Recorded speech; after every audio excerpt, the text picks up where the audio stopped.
тоодо ат саат им жүрүп эле кыйкырып өкүрүп кучактап жаратпай беттерине ар кандай эмоциялар калтырасың да.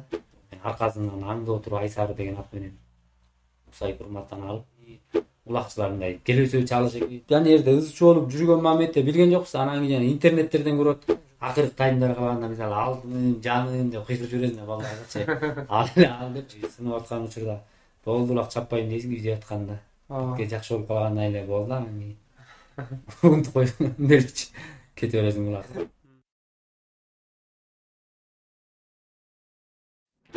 Саламатсыздарбы урматтуу көрүүчүлөр, сиздер менен Жаш Тирек долбоорунун негизинде тартылып жаткан Ойгон жаштар подкаст.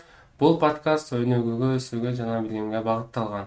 Биздин кезектеги коногубуз Жолдошбек Орозбаев байкебиз улуттук көк бөрү оюну жаатында Талас облусунун ынтымак командасынын оюнчусу жана капитаны.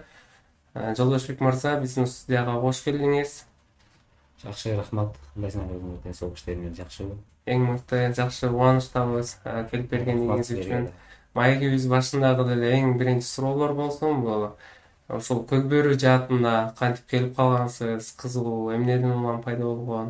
Биз көк бөрүгө келип калганбыз. Биз негизи кыргыз өзү негизи башынан эле кичинекей кезибизден биз ат менен чоңойбуз, тоо ташта мал менен. Анан биз өзүбүздүн атам байкем негизи улак тарткан.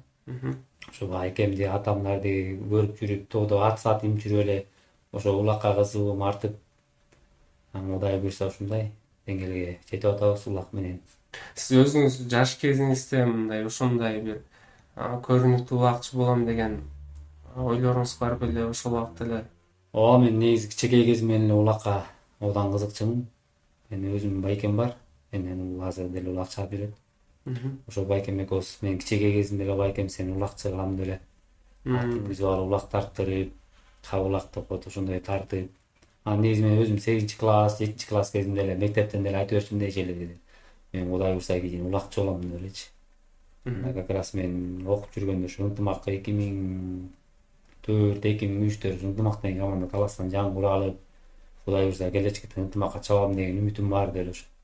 Негизи өзүм ушу улакка башынан эле кызыкчумун. Бериңизден, айтсаңыз, команданын башчысы болуш кандай? Сиз эмнелерге маани бересиз? Мен энди азыркы учурда ынтымак командасынын капитаны, анан тренери болуп жүрдүм.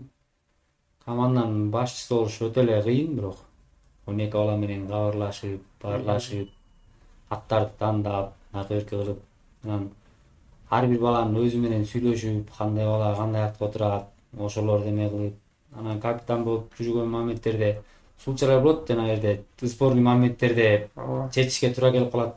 Ошолорду чечесиң, барып ызы чуу болот, алар талкууларына катышасың. Энди ызы чуу эме да бир капитан болуш негизи эле оор да, бирок мындай нерсе. Карап көрсөң жеңил эле, бирок оюн ичинде жүргөндө оорураак да. Чече турган нерсе болуп калат.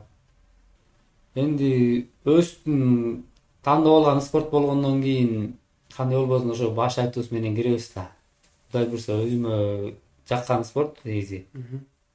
Туура эле көрөм баарын. Оюн учурунда мындайча айтканда оюн кызуу, талкуу жүргөн учурунда жан дүйнөңүздөрдө кандай сезимдер болот? Оюн башталганга чейин башка да, оюн ичинде да элдин күйөрмандардын ызы чуусу менен арка өркө болгон эме менен оюн башталып кетет. А бирок оюн ичинде дагы мына тактикаларды, эмелерди өзгөртүп жибериш керек да. Ар кандай моменттер болуп кетет да. Мисалы бирдеке кылайын десең анын өтпөй калат. Тиги балага тиги атты алмаштыра коюш керек. Ошондой эмелерди оюн ичинде кылабыз негизи боюнча. Улак салганда кыйкырып өкүрүп эле кучактап жаратпай беттерине кучактап аларды. Ар кандай эмоциялар калтырасың да. Аттардын ролу кандай болот оюнда? Оюнда аттардыкы защита, нападение анан айдын деп бөлүнөт да. Негизи мен чаап жүргөн жел таман нападение, защитанын аты да. Бул защита жел тамандын тажымакалы көп негизи айтып келсек көпкө созулат да бул. Бул атты Нарын командасынан алганбыз негизи биз. Бир 2-3 байкеге алгыла деп жактырып чабайын ушул атты алгыла десек анча-мынчалар жактырбай. Анан ушу Рома деген ошол алып ынтымакка ошол мага чаптырган да. Ошондон бери 2018-2019 алдырган 4-5 жылдан бери Кудайга шүгүр мынакей ынтымакка жакшы салымдарды, күчтөрдү кошуп берип атат да Дачтагы. Кандай оюндар бар, кандай пландар болот, дагы эмне өзгөчөлүктөр болуп кетиши мүмкүн?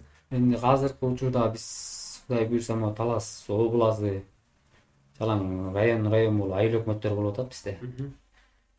Могу январдын 16-сынан баштап биздин 4 райондор карап беттеш оюн болот. Ошого дайындалып атабыз буйрса эмне. Ошо райондордун арасынан уткандары 7 областтын райондорунун арасынан белдешип өткөн жатат. Февралдын 18-нен 23-үнө чейин. Эми Кудай буйрса ошо биздики райондордун арасында максатыбыз эмне? Ынтымакка балдарды тандап, Талас областына бир жакшы команда куруп барып, ынтымакка жаштарды өстүрүп, кичине көрүнгөн жаштарды алып, 1-2 жаш бала кошуп өстүрсөкпү деген эле ниет биздики ынтымак. Оюн учурунда эсте кала турган бир окуялар барбы? Ошолор тууралуу айтып берсеңиз. 2014 ага чейин ынтымак сылабый болуп жүрүп 2014 негизинен Талас байкелери келип курашып, ошондо күчтүү болгон да команда. Ошондо финалда Кабылан деген команда менен чаап, ошол оюн абдан эсте каларлык оюн болгон да биздикичи. Таластын элинин баары сүйүнүп ошондо оюнда, финалдагы оюндарда. Эң көп эметкен көрөрмандардын эмеси кызыгуусу канган оюн негизи ошо 2014-жылы болгон да, Наурузда. Койгелдик Марлис байке экөөбүз менен айдын бизге сылабый болчу. Ынтымак командасынын. Мен аркасынан аңдып отуруп Айсары деген ат менен Усай Курматтан алып, ошону экөөбүз казандын эки жагынан, эки ширанан кармап, эки жагынан апарып салып кеткенбиз да. Ошол оюн мага абдан эсте каларлык оюн болгон да. Жакшы эле травма алдым. 2017 сынды, 2017ден кайра 19, 18 сындырып алдым. Меники 2 болуп атыр сынды да. Ой, сынып аткан учурда болдулак чаппайм дейсиң үйдө атканда. Бизге жакшы болуп калгандай эле болду да. Унутуп койдум деличи. Кете бересиң булакка. Болбойт экен да, бул азарт оюн болгондон кийинчи негизи. Канга сиңип калган оюн экен да бул. Бирткеле оорук сынган, жазылганга чейин жазылгандан кийин болду, кирип кетесиң оюнга. Больницага барып жатканда болду, ойнобойм экинчи улак жок дейсиң. Экинчи жоон санды сынганда үйдө атты тастап жибергем негизи менчи. Больницада жатып эле болду, улак чаппайм депчи. Анан кийин кайра больницадан чыгып келип, битке жакшы болгондон кийин эле Алкан ата деген команданы жетектеп бардым. Ошо 1 жыл жүрдүмбү, 2 жыл жүрдүм. Андан кийин эле кайра эле болбой эле оюнга кирип кеттик да. Сизди көбүнчө Жоки деп аташат да. Кантип келип калган ушу атыңыз? Айылда деле Жолдошбек деп сураса мени тааныбай атпаш керек өтөрчү. Жоки десе тааныбайт да. Үйдөгүлөрдүн баары эле Жоки дейт негизи. Мен кичинекей кезимде эле ушу үйдөгүлөр Жоки деп коюшчу экен. Мамашка, папашкаларым баары эле. Анан ошолор айтып этип жүргөндөн эле кийин улакта жүргөндө деле Жолдошбек болбой ошо меники Жоки болуп эме болгондон кийин Жоки болуп таанылып кеттим да негизи. Бардык эле азыр Жоки дейт да. Жолдошбек деп койсом көптөр эле тааныбайт. Азыркы учурда жаштар, өспүрүмдөр, деги эле жалпы жаштар эмнелерге маани бериш керек, убактыларын кантип пайдалуу өткөрсө болот? Эми азыркы учурда жаш балдар көбүнчө эле телефон менен алек болуп атпайбы? Ошто эле жаштарга айтып кетерим менин спорт менен машыгып, жана окуу жайларга, жакшы окуу жайларга окуп, өздөрүнүн эмелерин алып, билимдерин жакшы окууларды окуп, ошолорду бүтүрүп, кыргыз элине кызмат кылса деп ойлойм.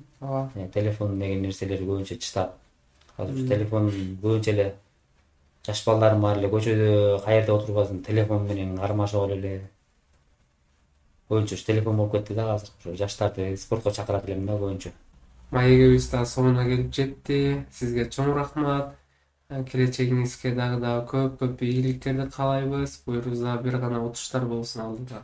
Чоң рахмат силерге да.